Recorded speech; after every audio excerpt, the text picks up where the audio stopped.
Bienvenue dans cette nouvelle vidéo consacrée à jQuery. Alors on poursuit l'étude de la librairie et j'aimerais maintenant vous parler de tout ce qui est relatif à la gestion des événements. Alors tout comme pour les vidéos précédentes, je vous propose d'utiliser mon support de cours. Pour rappel, vous le retrouverez sur le site cours.fr. Vous pouvez cliquer sur la section Développement web et au niveau du panneau latéral gauche, vous retrouvez un lien donc sur le support jQuery.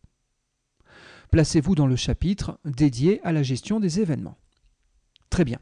Alors pour commencer, ce que j'aimerais, c'est revenir sur les fondamentaux JavaScript. N'oubliez pas, jQuery, c'est une librairie qui étend les possibilités de JavaScript. Mais donc tous les mécanismes intrinsèques à JavaScript continuent à fonctionner avec jQuery. Du coup, on a trois solutions pour accrocher un gestionnaire d'événements sur un tag.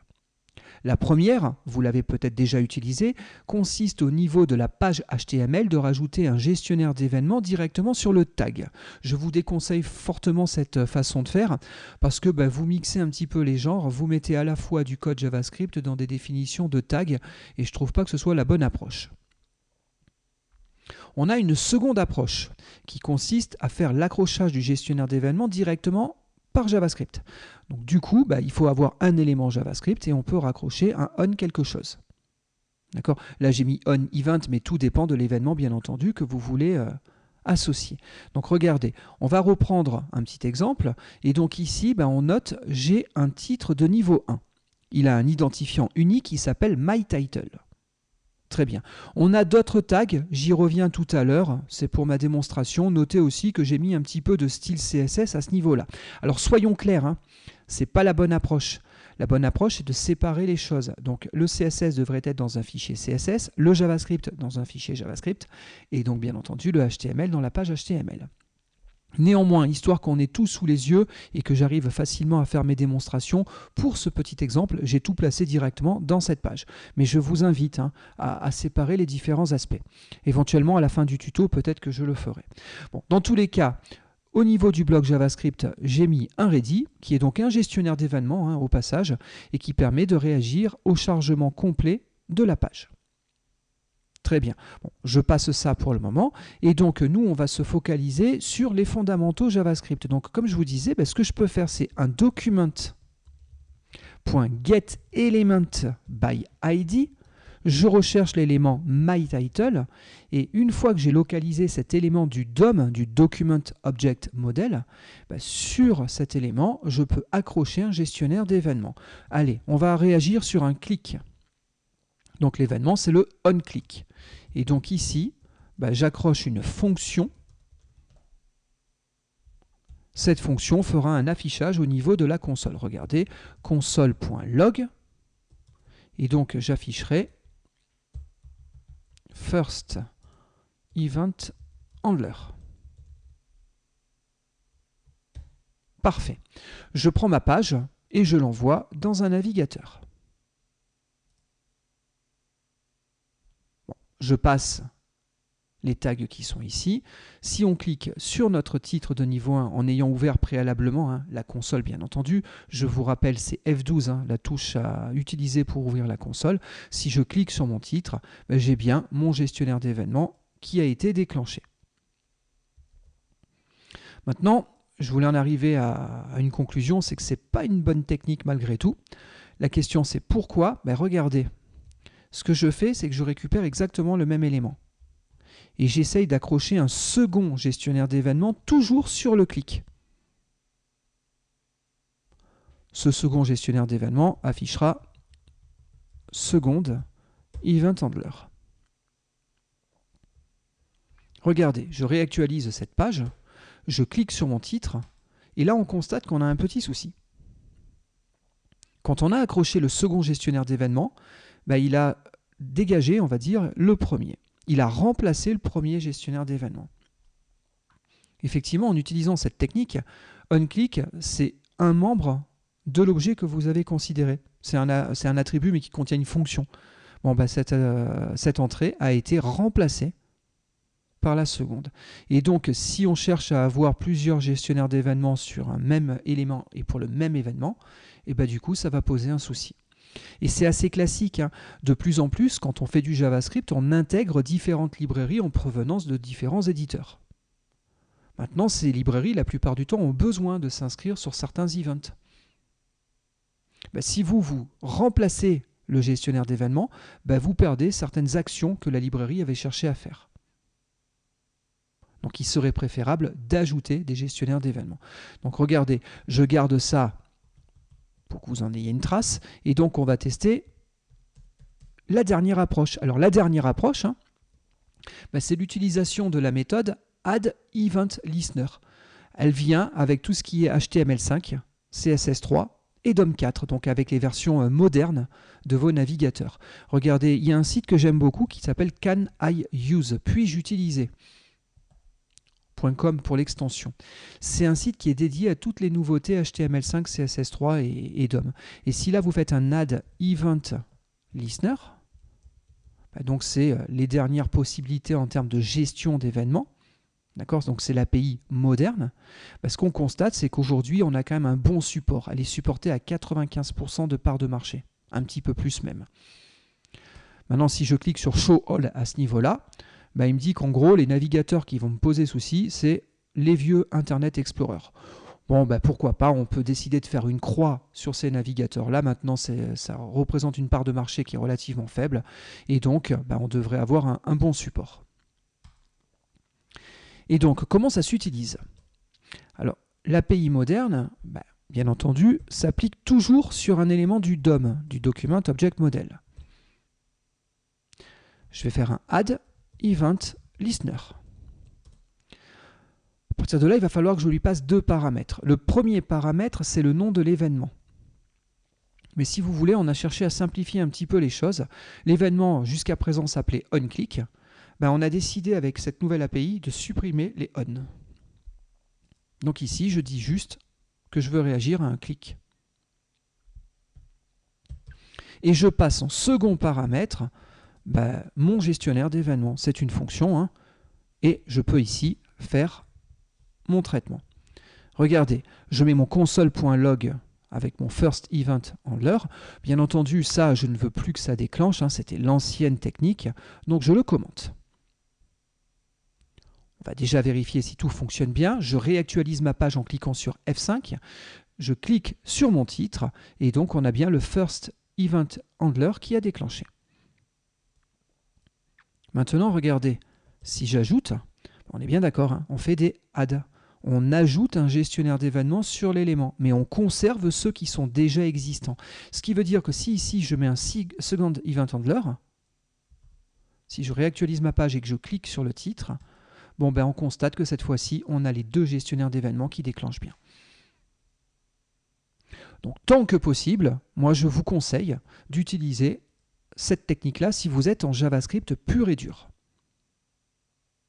D'accord ? Essayez d'éviter les anciennes manières de procéder. Alors maintenant, la question, c'est en quoi jQuery va pouvoir nous aider. Alors, jQuery, si vous voulez, est arrivé un petit peu entre les deux. Il est arrivé une fois que JavaScript avait été proposé, mais il est arrivé avant HTML5. Et donc, il avait eu la même intuition. On peut presque même dire éventuellement que ça, c'est une transcription de ce que jQuery avait proposé. C'est-à-dire que jQuery proposait déjà de faire des ajouts de gestionnaires d'événements qui se cumulent. Regardez, je commente ces deux approches. Et je vais faire une sélection jQuery. Alors, ce que je veux récupérer, on est bien d'accord, c'est un nœud grâce à son ID. Un ID dans une sélection jQuery, c'est le dièse. Si vous avez des doutes sur comment sélectionner les nœuds au niveau de votre page, je vous renvoie vers le tuto dédié à ce sujet-là. Donc nous, on veut un $mytitle. Et donc, ça va marcher de manière à peu près similaire. On va accrocher une fonction pour un event donné. Sauf qu'au lieu que le event soit passé sous forme de chaîne de caractères, l'event, ça va être le nom de la méthode. On a une méthode par type d'événement supporté. Je vais commencer par le clic, mais on verra, on a tout plein d'autres méthodes qui peuvent être utilisées. Alors, il faut comprendre que c'est comme la solution moderne JavaScript. On ne remet pas le on devant. D'accord ? De toute façon, c'était systématique. Tout gestionnaire d'événements avait un on. On s'est dit, allez, on le supprime, ce sera plus lisible. Ce sera plus compact. Et donc, vu qu'on a déjà spécifié quel était l'événement auquel on voulait souscrire, il ne nous manque plus qu'une seule chose, c'est la fonction qui va traiter l'événement. Regardez ici, je reprends mon console.log. Déjà, ce qu'on peut constater, c'est que c'est beaucoup plus compact. Il faut comprendre aussi qu'il y a une différence fondamentale. Là, le add event listener, c'est une fonction du DOM, du Document Object Model. Elle s'applique à un élément du DOM. Ici, on a une méthode, non pas jQuery, mais une méthode, non pas JavaScript, excusez-moi, mais jQuery. Donc, elle s'applique à une sélection. Si votre sélection a sélectionné différents tags, vous avez accroché ce gestionnaire d'événements-là sur tous les tags de la sélection. C'est une différence remarquable. Je vais y revenir, on va le tester dans quelques instants. Vous avez vu, ici j'ai des divs, on va pouvoir accrocher un gestionnaire d'événements sur tous les divs.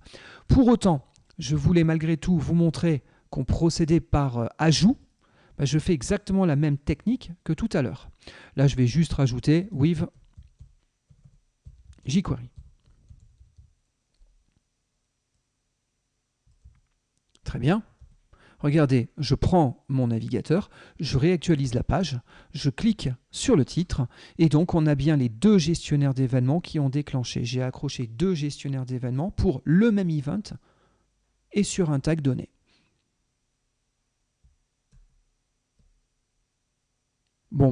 Déjà, en première lecture, on a envie de dire que c'est plus compact que la solution proposée de base par JavaScript. Alors, histoire de comprendre que c'est quand même un petit peu plus puissant, je vais faire ce que je vous disais tout à l'heure. Regardez ici, je vais réagir et je vais sélectionner que des divs. Donc je vais réagir sur mes divs. Pour chacun d'entre eux, j'accroche ce gestionnaire d'événements. Alors notez que là, par rapport à la démo que j'ai en tête, j'ai des divs à l'intérieur d'un div. Le problème, c'est comme celui-ci étant positionné dans celui-là, quand je vais cliquer, ça va le déclencher une fois ici et une fois ici. Donc pour éviter ça pendant quelques secondes, je fais un truc qui n'est pas très propre. Je ne vous conseille pas normalement de faire ça, mais ça marche. J'ai cassé mon nom de tag histoire qu'ils ne le reconnaissent pas. Donc du coup, j'ai bien 6 divs au niveau de ma page pendant quelques instants. Je réactualise. Je clique sur Title 1. Vous avez vu, j'ai bien mon gestionnaire d'événements qui a déclenché. Je clique sur Content. Ça marche aussi. Ça marche pour ce menu, ça marche y compris, pourquoi pas, pour Content 3. Vous avez vu, à chaque fois que j'ai cliqué, il n'a pas rajouté une nouvelle ligne parce que c'était exactement le même texte. Par contre, il a dit le nombre de fois où le message a été produit. Donc ici, il a été produit 4 fois. Donc il semble que ça fonctionne correctement. Regardez, je remets mon div par rapport à ce que je vous disais tout à l'heure. Allez, histoire d'avoir des lignes différentes, je rajoute plus this. This, c'est le tag sur lequel j'ai cliqué. Comme ça, je suis certain que chaque élément sera différent. À la rigueur, allez, je récupère le nom de la classe. Ça, c'est ce qui permet de récupérer en JavaScript le nom de la classe que vous avez associé à votre div. Là, peut-être que certains d'entre vous sont en train de se dire « Mais pourquoi on n'a pas mis .class et pourquoi className » Tout simplement parce que le mot-clé class est un mot-clé réservé du langage JavaScript. Donc, pour récupérer la classe CSS, on utilise l'attribut className. En HTML, on met classe. En JavaScript traditionnel, on met className. Bon, c'est pas très grave. Dans tous les cas, je reviens ici, je réactualise ma page. Là, j'ai cliqué effectivement sur mon label. Et puis, j'ai cliqué aussi sur le div qui porte le label, à savoir le div d'accordéon.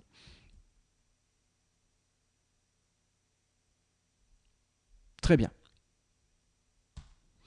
Je vais continuer avec ce gestionnaire d'événements clic et puis je vais essayer de faire quelque chose un petit peu plus sexy. C'est vrai qu'avec le tuto précédent, on avait vu un petit peu là toutes les possibilités qui étaient relatives aux manipulations de style CSS.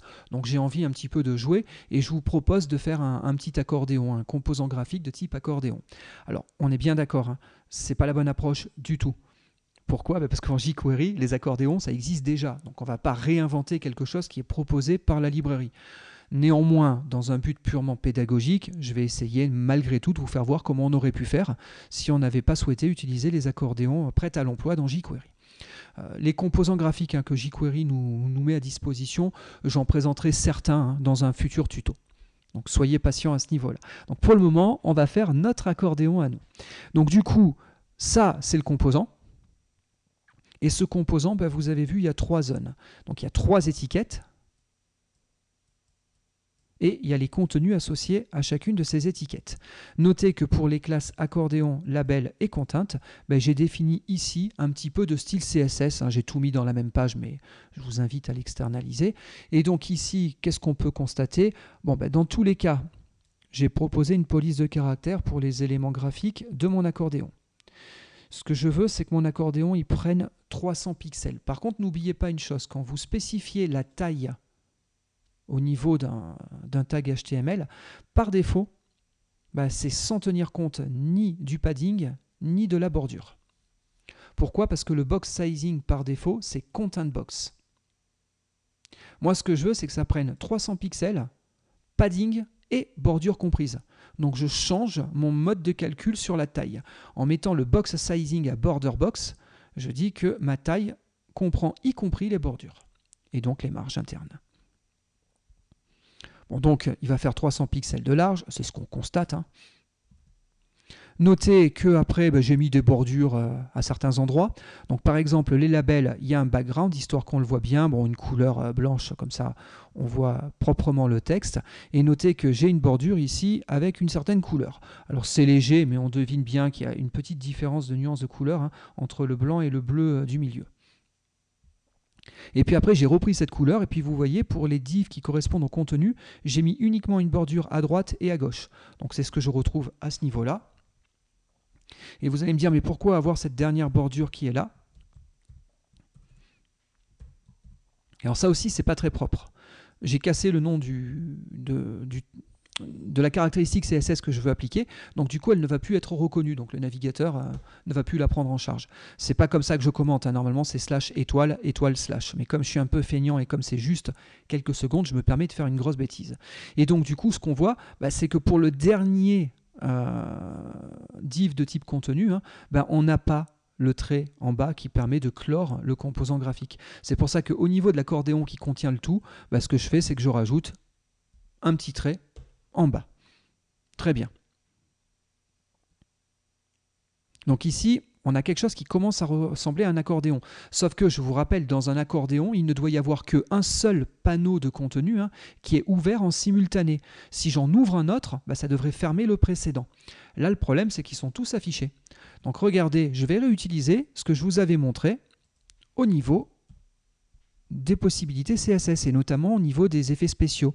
Et donc regardez, ce que je vais faire, c'est je vais dire que tous les divs, mais attention, tous les divs de type content, par défaut, je veux les cacher.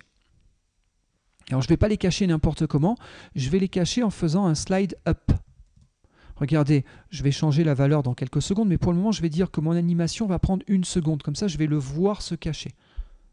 Le slide up cache le composant en réduisant progressivement sa taille verticale. Donc ça veut dire que les 3 panneaux qui sont là, quand je vais réactualiser, vont avoir tendance à se fermer.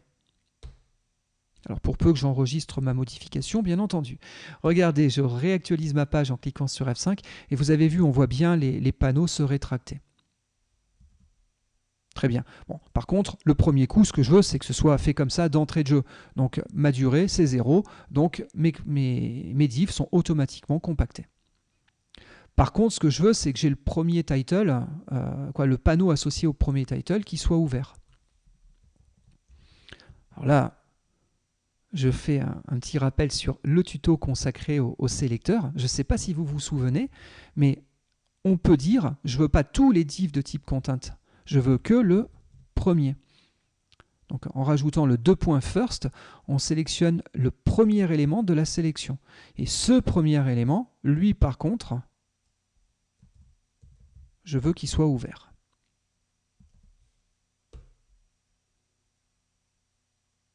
Parfait. Maintenant, l'idée, c'est si je clique sur les panneaux Title 2 et sur les labels Title 2 et Title 3, il faudrait ouvrir les panneaux associés. Donc je vais récupérer ce bout de code et je vais légèrement l'adapter. Donc là, on va réagir à un clic uniquement sur les labels. Et je vous propose une technique un peu bourrin mais efficace, technique bourrine. Tous les éléments de contenu ouverts, je vais les fermer. Alors par contre, là, je veux les fermer progressivement. Je vais mettre en place une animation. Donc on va faire une fermeture sur 1 seconde. Regardez, je réactualise ma page, j'ai donc le premier panneau ouvert. Je clique sur Title 2, le panneau 1 se ferme. Maintenant, il faut ouvrir le panneau 2. Pour ouvrir le panneau 2, j'ai un petit souci. C'est que là, moi, ce que j'ai à ma disposition, c'est ZIS. ZIS, c'est quoi? Dans un gestionnaire d'événements, ZIS correspond à l'élément sur lequel on a cliqué. Donc, à savoir, le bandeau de titre qui a été activé. Dans mon cas, c'était le Title 2. Moi, je veux utiliser des fonctions jQuery. Donc là, je suis au niveau JavaScript. Là, on est vraiment sur les bases de JavaScript. On a un élément du DOM. Donc, il faut que je remonte une sélection jQuery sur cet élément-là. Mais du coup, c'est toujours mon panneau Title 2. Moi, ce que je veux ouvrir, c'est l'élément qui suit. Pour ce faire, vous avez une méthode qui est très pratique, qui s'appelle Next. Next, pour chacun des éléments de la sélection qui est ici. Bon, notre sélection ne contient qu'un seul élément. Mais pour chacun de ces éléments-là, il va retourner un ensemble qui contient le suivant associé. Alors attention, au niveau du Document Object Model, si je fais this.nextSibling, là, je me fais avoir. Pourquoi? Parce que le next sibling au niveau du DOM, classique et traditionnel, si je considère ce div-là, l'élément dans le document object qui suit, c'est le nœud de texte qui contient le retour à la ligne et la tabulation. Les tabulations. Donc, ce n'est pas le div. Donc, si j'avais voulu avoir ce div-là, c'était encore une fois l'élément suivant. Donc, il aurait fallu faire this.nextSibling.nextSibling. Regardez, j'ai envie de le tester. Du coup, je remonte une sélection sur cet élément-là. Et lui, qu'est-ce que je fais? Je fais un slide down sur une seconde.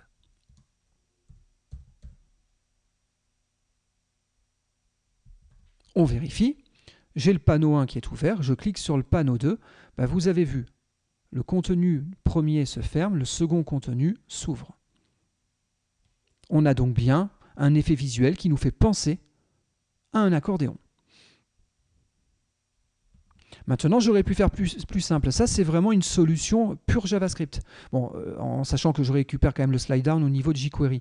Mais la manière de retrouver l'élément en question, je l'ai fait en pure JavaScript. Si jamais j'avais pas mis ce next là, ça c'était un nœud de texte. Un nœud de texte, on va avoir une difficulté pour l'animer. Regardez, étant donné qu'il contient que des retours à la ligne, vous avez vu, j'ai bien fermé le premier, par contre, j'ai rien ouvert du tout. Donc du coup, comment on se débrouille avec jQuery? jQuery, il nous simplifie grandement les choses par rapport à ce sujet-là. Pourquoi? Parce que ce qu'il récupère, ce n'est pas les nœuds de texte, mais c'est que les nœuds de tag. Donc si j'ai une sélection sur l'élément que je viens de cliquer, son next, c'est directement le prochain tag qui suit. Donc si j'ai cliqué sur Title 2, le prochain tag, c'est le div qui contient Content 2. Du coup, je peux faire un slide down, comme tout à l'heure, et on peut donc faire l'animation sur une seconde. Du coup, vous voyez, encore une fois, c'est plus compact. C'est vrai que jQuery nous permet de réduire assez considérablement le nombre de lignes de code nécessaires pour pouvoir produire vos différentes animations. Regardez, je vérifie. Et ça marche très bien. Alors, quand je dis ça marche très bien, c'est pas si clair que ça. Pourquoi? Parce que c'est une petite démo que j'ai fait, j'ai voulu faire un petit exemple simple et j'ai voulu mettre en œuvre des mécanismes qu'on avait déjà commencé à voir dans les tutos précédents. Pour autant, on est loin d'avoir un truc parfait parce que là, on part du principe, pour pas que la taille change, qu'on n'en a que 2 qui soient animés en même temps. J'en ferme un, j'ouvre l'autre. Par contre, si je fais rapidement des ouvertures et des clics multiples sur différents éléments, vous avez vu qu'il se passe des choses un peu bizarres au niveau de la hauteur, parce que des fois, il s'ouvre à plusieurs, et là, c'est moins joli. D'accord? Donc, si vous voulez un accordéon parfait, encore une fois, j'insiste, ne le faites pas à la main, utilisez l'accordéon jQuery qu'on verra plus tard.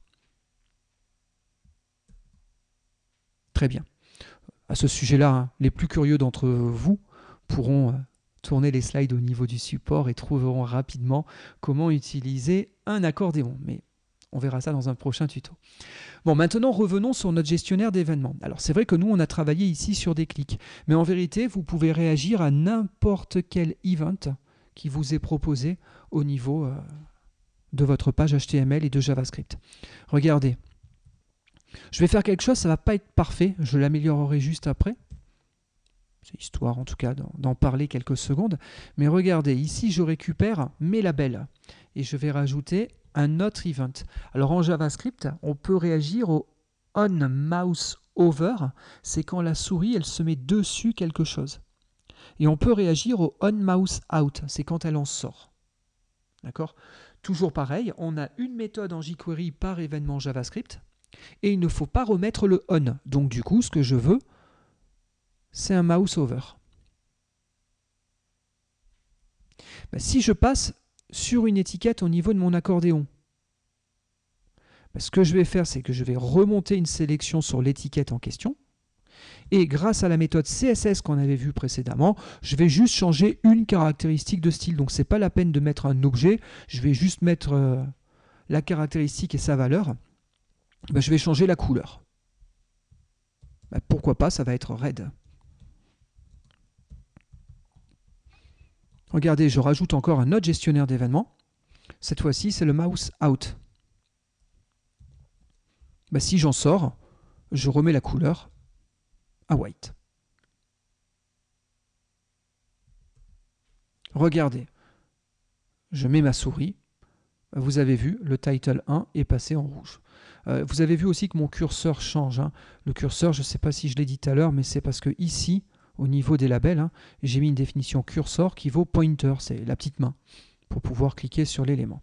Donc parfait. Donc je me place sur l'élément et donc ça marche. J'ai fait une petite bêtise, très certainement. J'avais pas dû enregistrer. Et donc regardez, si je passe dessus, c'est rouge. Si j'en sors, on redevient blanc.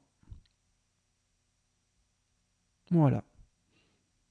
Donc vous avez vu, là, on a une petite animation qui commence à être sympathique. Bon, le rouge, là, il n'est pas très joli. Après, le plus dur, c'est pas trop le code. Le plus dur, c'est de trouver les bonnes définitions de style CSS pour que ce soit un petit peu joli, un petit peu sexy. C'est vrai que là, bon, c'est assez basique. Ce que je voulais, c'était surtout vous montrer les manières de faire. Après, je vous laisserai appliquer tous les styles souhaités pour avoir un accordéon un petit peu sexy. Bon, néanmoins, comme je le disais il y a quelques secondes, là, j'ai pas fait parfaitement les choses. Ce qui se passe, c'est qu'ici, à chaque fois, je resélectionne toujours les mêmes éléments. C'est tout bête, hein, mais jQuery, pour pouvoir récupérer ces éléments-là, doit faire une recherche dans votre page web, dans le DOM. D'accord ? Et cette recherche, elle prend un certain nombre de millisecondes. Donc refaire 3 fois la même chose, c'est pas une bonne idée. N'oubliez pas, un gestionnaire d'événements, au niveau de jQuery, c'est comme les autres méthodes que je vous ai montrées jusqu'à présent. Elles implémentent le design pattern builder. Donc en gros, ces méthodes, elles font un return this à la fin. Quand j'invoque la méthode click, je l'invoque sur l'objet de sélection en cours.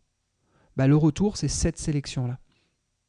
Ce que je suis en train de dire, c'est qu'au lieu de travailler ici en refaisant 3 fois la même sélection pour ajouter un clic, un mouse over et un mouse out, vous auriez mieux fait de faire une seule fois la sélection. Et à chaque fois qu'on avait fini un appel de méthode pour accrocher un gestionnaire d'événements, comme on récupère la sélection en cours et donc comme on récupère mes divs de classe label, je peux enchaîner derrière l'enregistrement d'un autre gestionnaire d'événements. Regardez, je supprime tout ça et en gros, mon code est encore un petit peu plus compact, c'est vrai, mais surtout là pour le coup, il est plus efficace. Et ça, c'est important parce qu'à grande échelle, si vous commencez à faire des pages un peu complexes avec un contenu assez riche, du coup, vous risquez de recalculer trop de fois toujours les mêmes choses et donc vous aurez des impacts clairs, nets et précis sur les performances et les temps de réactivité de votre page. Donc, essayez d'être le plus optimal possible au niveau de vos scripts. Donc là, c'est pas mal. La sélection n'aura lieu qu'une seule et unique fois. Sur cette sélection, j'enregistre 3 gestionnaires d'événements. Regardez, histoire de valider que ça marche bien, je vais changer la couleur. Là, je vais mettre un beau fuchsia. Ça va être assez flashy. Donc, je mets un fuchsia au niveau de la couleur. Regardez, je mets la souris, ça marche. Je clique sur le label, ça ouvre bien le panneau associé. Donc, ça marche bien, tout fonctionne comme convenu.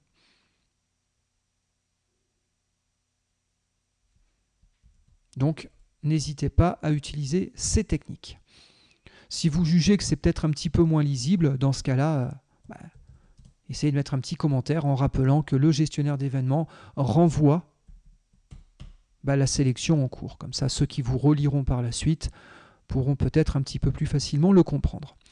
Parfait, donc on est en train de le voir, hein. On a plein de méthodes, chaque méthode correspond à un gestionnaire d'événements. Il existe plein d'autres types d'événements. Je ne peux pas tous les passer parce que sinon on va mettre des heures à tous les exécuter, mais je vous en propose encore deux. Regardez, au niveau de ma page, j'avais mis un autre tag, c'était un input. Cet input, j'y avais donné un nom. Donc là, on a un champ de saisie de formulaire. Ben, je récupère, hein, via une sélection jQuery, cet élément. Bah, du coup, je peux rajouter sur un champ de formulaire d'autres types d'events. Par exemple, je vais vous parler du focus et je vais vous parler du blur. Le focus, c'est quand la zone de texte, elle prend le clavier, elle prend le focus. C'est-à-dire qu'il y a le curseur qui se met à clignoter à l'intérieur. Le blur, c'est quand elle perd le focus, donc quand on donne la main à un autre champ de saisie. Les événements JavaScript traditionnels, donc c'est onFocus, onBlur. Donc les méthodes jQuery, c'est focus et blur. Regardez ici, je vais faire un console, excusez-moi, je vais raccrocher ma fonction, bien entendu. Donc c'est une fonction de gestion d'événements. Et ici, je vais faire un console.log focus OK. Voilà, j'aère. Moi, vous avez noté, hein, j'aime bien aérer souvent. Bon, je ne le fais pas systématiquement, mais en règle générale, j'aime bien quand les choses sont un petit peu aérées. Bon, ça, c'est ma façon de faire. On pourrait en discuter. Dans tous les cas, je reprends ça. Voilà, et là, je fais la même chose, mais non pas pour le focus, mais pour le blur. Et donc ici, bah, focus KO. Je reprends ma page, je réactualise. Pour le moment, rien ne s'est passé au niveau de ma console. Si je clique ici, bah, je viens de mettre le focus dans la zone de texte. Donc focus OK. Maintenant, si j'appuie sur la touche Tab, elle permet de passer au champ de saisie suivant. Alors il n'y en a pas, mais du coup, ça va remonter. Regardez, sur le bandeau, là, il y a eu de la couleur qui s'est mise ici. Bon, bah du coup, j'ai perdu le focus au niveau de ma zone de texte. Si je fais Shift Tab, je reviens sur l'élément précédent. Bah, vous avez vu, le curseur vient de revenir sur ma zone de texte et j'ai bien réaffiché focus OK. Bon ben voilà, hein, en vous inspirant sur ce que je viens de vous montrer, ben vous pouvez accrocher des gestionnaires d'événements sur l'intégralité des tags et des events supportés par JavaScript. C'est pareil, hein, je n'avais pas bien fait attention, mais là, je vous conseille de ne pas relancer une sélection sur un ID et de l'écrire plutôt de cette manière. Bon, parfait. Du coup, je commente ça, j'en ai plus besoin. Et donc, on va poursuivre. Je reprends le support, donc ça c'était les techniques traditionnelles et donc on vient de tester des clics ici sur des éléments de la sélection. Parfait, ça fonctionne. Alors à noter en vérité, clic, mouse out, mouse over, blur, focus et tous les autres gestionnaires d'événements, et il y en a beaucoup, en vérité ce sont des cas particuliers d'une méthode plus générique, c'est la méthode on. Quelque part, le on ici, c'est vraiment ce qu'il y a de plus proche au niveau de jQuery comparé à ce qu'on a en JavaScript traditionnel. Je vous rappelle, en JavaScript traditionnel, on pouvait faire un add event listener sur un élément de la page. Quand on fait un add event listener, on ajoutait ici, on passait en paramètre l'event et on passait aussi, bien entendu, la fonction à exécuter quand l'événement était constaté.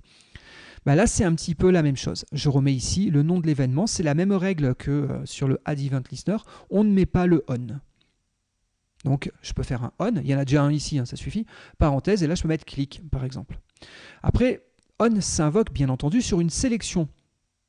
Si vous voulez, vous pouvez même encore filtrer de nouveau par rapport à la sélection que vous avez récupérée. On peut mettre un sélecteur ici pour pouvoir choisir qu'un ensemble de valeurs. Il est facultatif. C'est pareil, on peut mettre des données ici qui sont facultatives aussi. Hein. Si vous voulez mettre des datas, ces datas seront passées systématiquement à chaque fois qu'il y aura appel du gestionnaire d'événements. Et puis bien entendu, on passe la callback.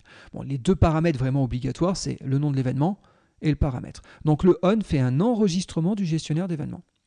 À savoir, on a une méthode qui s'appelle off, c'est l'opposé.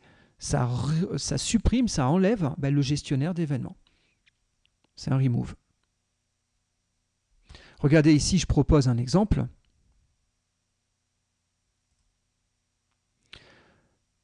Sur l'ensemble des divs que j'ai sélectionnés, je fais un on avec click. Alors, je n'ai pas passé de sous-sélecteur, on récupère que les divs, basta. Et maintenant, sur ces divs, je vais invoquer la fonction qui est ici. Mais notez qu'à ce niveau-là, je passe un tableau de données. Je peux mettre n'importe quoi qui soit un objet JavaScript. Si j'ai que 3 paramètres, c'est que là, vous avez les datas, et les datas sont repassées systématiquement à votre gestionnaire d'événements. Pour les récupérer, il faudra faire un event, c'est l'objet d'événement, et .data, ça récupère les données que vous avez passées au gestionnaire d'événements. Ça peut vous permettre de systématiser le passage d'une valeur, par exemple, si jamais c'est nécessaire. Bon, sur un off, vous dites quel est le gestionnaire d'événements et vous dites quelle est la fonction à supprimer. Dans ce cas-là, la fonction, vous l'avez stockée dans une variable pour pouvoir la dissocier, la désassocier de votre élément. Allez, pour finir, je parlerai encore de 2 autres méthodes. Donc, on a la méthode one. Alors, la méthode one, si vous voulez, on fait un petit retour en arrière. Regardez, je reviens sur ce que je vous avais dit en introduction. Je vous avais dit en JavaScript traditionnel, on peut utiliser element.on quelque chose. Alors, je vous ai dit, je le déconseille. Pourquoi? Parce que ça enlève le précédent gestionnaire d'événements, ça le remplace. Mais peut-être que des fois, c'est ce que vous voulez avoir. Peut-être que des fois, vous voulez qu'un seul et unique gestionnaire d'événements. D'accord? Le one, il permet de garantir qu'il n'y aura qu'un seul gestionnaire qui sera invoqué. Même si la fonction a déjà été ajoutée, voilà, elle sera déclenchée qu'une unique fois. Et puis on a le hover. J'en parle quelques secondes. Alors notez bien, l'événement c'est mouse over qui lui est associé, mais aussi le mouse out. Le mouse over, c'est over. Là, le over, c'est avec un H devant. Le over, c'est le cumul des deux. C'est un over et ou un out. Ça permet de compacter un petit peu les écritures. Regardez ici, on avait bien un mouse over et un mouse out. Plutôt que de refaire ici 2 appels de méthode, j'aurais pu faire qu'un seul appel de méthode. Over. La première fonction, c'est qu'est-ce que je fais dans le cas où je mets la souris sur l'élément. Et là, au lieu de refaire ça, je mets simplement virgule. Bon, après, pour le formatage, vous pouvez le voir comme vous voulez. Je pourrais peut-être plutôt le formater comme ça. Ce serait peut-être plus adapté à ce qu'on est en train de manipuler. Voilà, comme ça, on voit bien les 2 paramètres. Premier paramètre, virgule, deuxième paramètre. Et donc, le hover ici, ça permet de déclencher cette méthode au survol et cette méthode en cas de sortie de la souris au niveau de l'élément considéré. Regardez, ça n'a rien changé, Quand je passe ma souris sur mes bandeaux de titres, ils sont colorisés. L'avantage peut-être de cette technique, c'est qu'en utilisant le hover, vous ne risquez pas d'avoir le mouse out qui est accroché à un endroit dans votre programme et le mouse over à un autre endroit du programme. Du coup, pour voir qu'il y a une association des deux, ce n'est pas forcément évident. Là, comme les deux, ce sont des paramètres de la méthode over, au moins on est sûr qu'ils sont côte à côte et on ne peut pas les séparer. Donc de ce point de vue-là, c'est une bonne approche. Bon, et bien voilà ce que je voulais vous montrer donc au niveau des gestionnaires d'événements en JavaScript. J'ai envie de finir juste par une petite chose. Tout à l'heure, je vous en avais parlé. On commence ici à voir une page avec quelque chose qui commence à être un petit peu sérieux. Ce n'est pas juste que des divs. Là, il y a des petites animations, il y a des gestionnaires d'événements. Peut-être que tout ça, on a envie de le développer de manière un petit peu plus propre. Donc, comme je vous disais tout à l'heure, on pourrait imaginer ici avoir une feuille de style CSS. Je vais appeler ça style.css. Bon, mais moi, ce que je vous conseille, c'est de déporter vos définitions de style. Alors dès lors qu'il vient bien me rendre la main. Mais donc, déporter vos définitions de feuilles de style, pourquoi pas dans un fichier CSS. Regardez, je sélectionne tout ça, je fais CTRL-X, je reviens ici, CTRL-V. Je joue un petit peu sur la tabulation, là je sélectionne tout ça et je fais Shift-Tab. Ça me ramène tout vers la gauche. Bon ben là, j'ai un fichier de définition de style, j'ai notamment les choses relatives à mon accordéon. Éventuellement, on peut se fendre d'un petit commentaire. Voilà, pour qu'on repère que là, on est sur les définitions de style associées à notre composant accordéon. Si on a plusieurs pages sur lesquelles on veut mettre l'accordéon, ça nous évite de copier-coller ces styles de page en page. Quand même, soyons bien clairs sur ce point-là. Bon, du coup, je retire ma balise style à ce niveau-là, et à la place, je mets un link. C'est une relation de type stylesheet. Le langage de définition de feuille de style, Bah, de toute façon, aujourd'hui, on n'en a qu'un seul, c'est texte CSS. Peut-être qu'un jour, on aura d'autres langages. Et on a la référence hypertexte, bah, c'est le fichier styles.css. Personnellement, j'aime bien dire que le tag est ouvrant et fermant. Ça, c'est une petite goodies, mais au moins, ça laisse l'information à l'utilisateur qu'il ne faut pas chercher le tag /link. À noter, on n'a pas le droit de le faire au niveau d'un tag script, sans quoi le script ne sera pas chargé. Donc parfait pour ça. Et puis tant qu'on y est, regardez, je vais faire un autre fichier. Je vais faire un test events.js.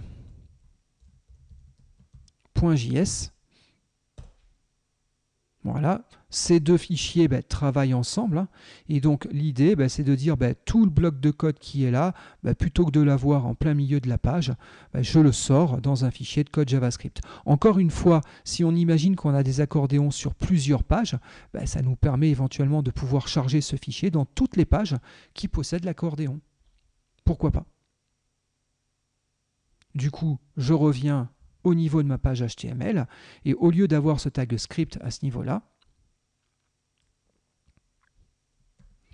à la place, ici, j'aurai directement un src, et donc je chargerai test events.js.